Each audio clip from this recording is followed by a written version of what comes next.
Hi, Professor Sharon Schroeder here. Let me see if I can get you out of that glare. Sorry, I don't know why that's doing that, but anyways, April 1st, 2023. This is Lab 7, bacteria identification through functional media. This is the result, and it kind of goes into conjunction with the part 2 of the mobility test. I'm so sorry. I don't know why this is doing this, but let me see if I can get that better. It's still there. So sorry. I don't know why this is coming through like that, but okay. It's my lighting. It's not good right now. Anyways, so I'm going to go over the results. Let me just, so I've observed the tubes. It's asking to observe the motility media tubes after 48 hours. So this has been a little over 48 hours that I've let them sit to see if there's been any changes. There is some growth, and I will show you here in a minute. So let me see here. So I'm going to be recording the observation into data table 1. I've already taken pictures and uploaded them. So let me go on to the rubric for 7 so I can make sure I'm hitting all the points here. So I am going to first show you, it says, show and explain the results of the experiment. So this first tube I have here is the S. epidermidis. As you can see, there is growth in there. This has like a cloudy color. And as you can see right here, there's like a ring. I don't know what this is. I don't see any clear stab marks on this one. There is some growth on the side of the tube. It looks like the Paratrichus bacteria. I don't know if this is the same, but I'm looking at the readings that we did and discussing the different formations of the bacteria. That kind of looks like it to me. So there is a little bit of growth in this S. epidermidis. It's cloudy. The agar is cloudy. So I would say this is a positive result. Next, I'm going to move on to the E. coli. Again, I don't see a definitive stab marking. I don't know if I didn't do it right.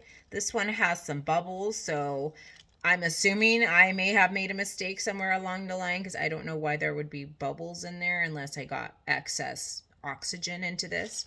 So again, this one is, the agar doesn't have, it looks pretty similar in color. Not much change on this. So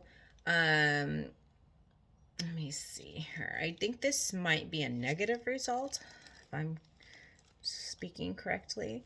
But that's this one. I don't see any real growth in here.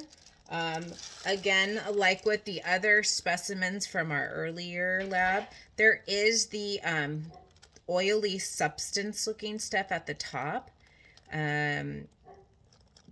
So I'm assuming that is where the bacteria is harboring up there on the top. So these are my results for this. Let's see here. Explain whether the experience was successful.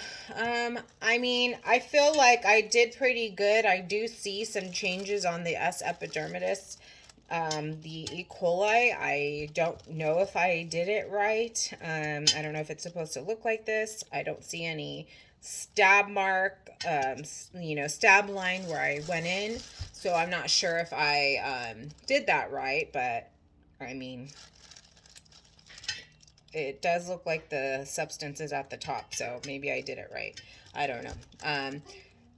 So explain how the experiment results apply to real life. So for the different types of the media, it helps prohibit some growth of certain organisms. So this helps to identify different types of organisms, because when you're using different types of media, it it stops the growth of some of the bacteria while you're using that media. So this helps to identify unknown microbes. So that's how we can relate that to real life. Describe any experimental errors that occurred and how these might have been avoided. I don't know. Like I said, to me, because there are bubbles in there, that's indicative that there was excess um, oxygen. So maybe I went in there too many times with the safety pin or the, what is it, paper clip. I'm not really sure, but I know that this is probably supposed to look different than what it does. So I will just try to be a little bit more careful. It's kind of hard when you're trying to read instructions and make sure you're not cross-contaminating and do all these things to make sure you got everything together. But so these are the results for lab 7. Thank you.